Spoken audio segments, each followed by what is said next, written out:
What's going on, everybody? Welcome back to another video, and today we're going to be talking about the Jets' last 3 games because it was very disappointing. Coming off of a very entertaining win against the New York Rangers where the Jets battled out a 4-2 win, Mark Scheifele coming alive and Connor Hellebuck standing on his head, the Jets win a 4-2 game against one of the league's best over there in the East, and they looked damn impressive. And at that point, I was like, damn. You know what? The Jets could legitimately win the Central. I've been talking about it for like better half of a month now, how I really believe the Jets can win this Central Division, and up until this week, I really thought they could. They're on a 5-game road trip where they had beaten the Columbus Blue Jackets, which, you know what, they definitely should beat that team. They go out, they beat the Rangers, very impressive. Now your next 3 games are the New Jersey Devils, then the Islanders, and the Washington Capitals. All of those teams should be very beatable. All of those teams are either, outside looking in or in a race for a wildcard spot in the East. A bunch of very mid teams. And what did the Jets do? They lost all 3 of them, and I'm going to talk about them in this video. We're going to start against the game against New Jersey, obviously, going to go in order here. And the Jets just didn't generate enough offense. In the game total, they had 19 shots on goal against Jake Allen. A guy that has been, very up and down this year, a very beatable goaltender against a very beatable team in the New Jersey Devils. They're not going to be making the playoffs unless they go on some Cinderella run here. Not going to happen. No goals in the first period. Brossoit had to, lay it out there. It was very boring. And then Jack Hughes scores on the power play in the second.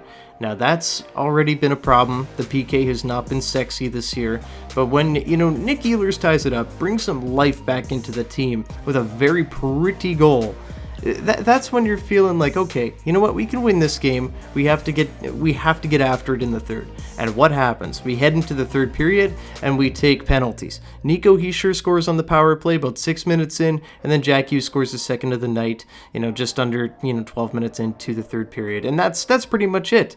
But that was on the power play as well. All 3 of their goals, except for the empty netter by Timo Meier at the end of the game, were on the power play. They were 3 for 4 on the power play.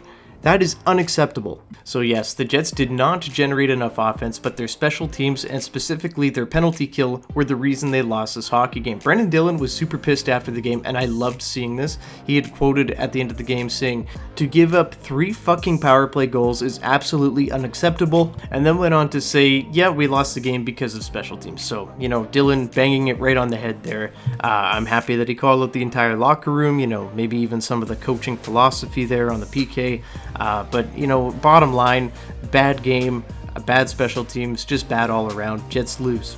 Moving on, we go over to the New York Islanders game, and this is, could really be your bounce back game. The Islanders to this point have lost 6 in a row. They've been a team that is, fighting for their playoff lives. The math doesn't look good for them. And what do the Jets do? They played their worst game of the season. And I think I talked about worst game of the season, last week. I feel like I've been doing this a lot lately. But they start off the game in the first 8 minutes and 50 seconds, giving Cal Clutterbuck 2 goals. Cal Clutterbuck, he scores his 6th and 7th on the year. Cal Clutterbuck and a 2-goal game in 2024? What the fuck are we doing here? Nemestikov comes in, scores, and then it's like, okay, you know what? Fine. We finally, got it on track. It's going to be, all Jets from here. And then it wasn't. Palmieri scores, makes it 3-1 at the end of the first period, and then the Jets just get floored the whole rest of the game. An embarrassing game. 6-1 at the end of the second. The Jets do score some goals in garbage time. The only positive out of this game was that Cole Perfetti scored, his 15th of the year. Nice goal, to get that monkey off of his back. But everything else in that game was fucking horrific. And in particular, the guy that wins, Captain Horrific, worst player on the ice, Neil Pionk.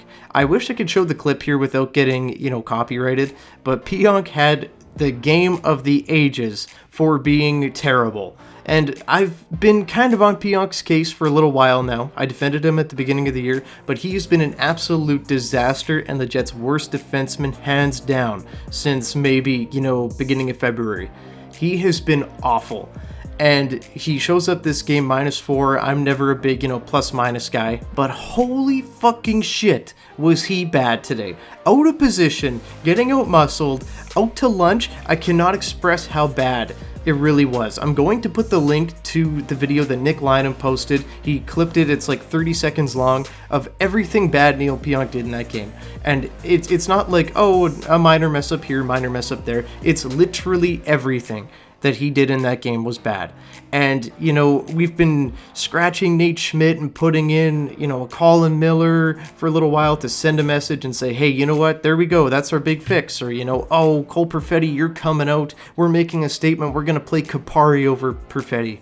And, you know, we're happy with that. And I really thought that, you know what, the coaching staff is going to send a message today and they're going to scratch Neil Pionk, because that was an absolutely unacceptable performance in the NHL. That was his worst game in the NHL. There would be no better time to scratch a veteran and a guy that has had a real solidified spot.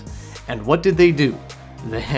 They came right back and played Neil Pionk in that top four, baby. He played 20 minutes, just over 20 minutes in that game against the Washington Capitals. We'll get there in just a second, but yeah, you know, Connor Hellebuck, first time he's been pulled all season long in Game 70. That's pretty impressive.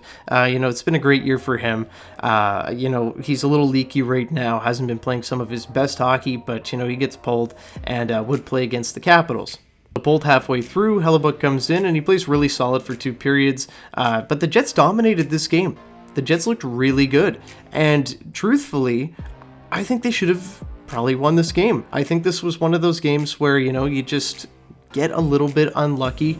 Charlie Lindgren, goaltender for the Capitals, stood on his head, played really good. Jets had a lot of chances to score, and at the end of the day, they just could not bury the puck. They played a really good 2 periods, dominated the second period, but heading into the third on the PK let them down again. It's very passive, and they let John Carlson walk right in, smash that puck through the net to score the eventual game winner.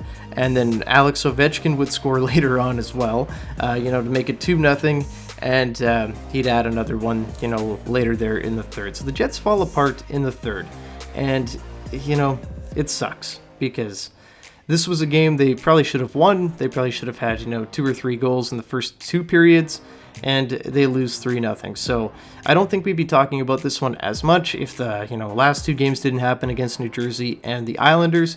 But the Jets cap off what was once a very impressive road trip to start, you know, going 2-0 with 3 straight losses. So the Jets go 2-3 on the road trip. It was a very important road trip, and you know, they just unfortunately kind of, you know, bit themselves in the ass in this one.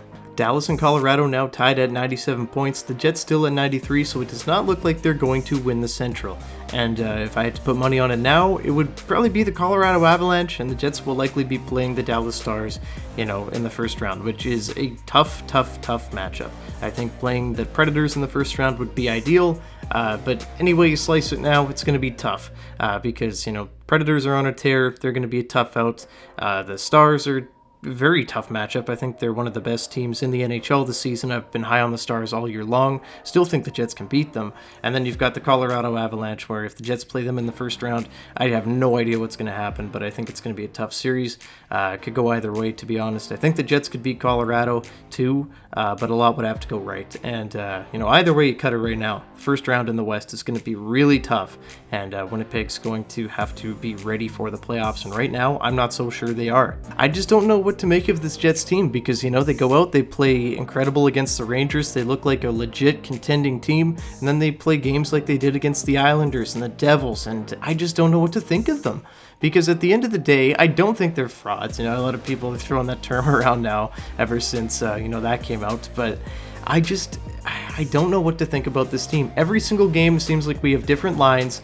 You know, everybody's playing with somebody else, and it's really frustrating. It doesn't feel like we have a set lineup. It's game 70 of the season, game 71 of the year, and we're still, you know, trying things out and experimenting, and, you know, trying to do stuff we know doesn't work. Scheifele and Connor, really no reason for them to be together unless Ehlers is on that line.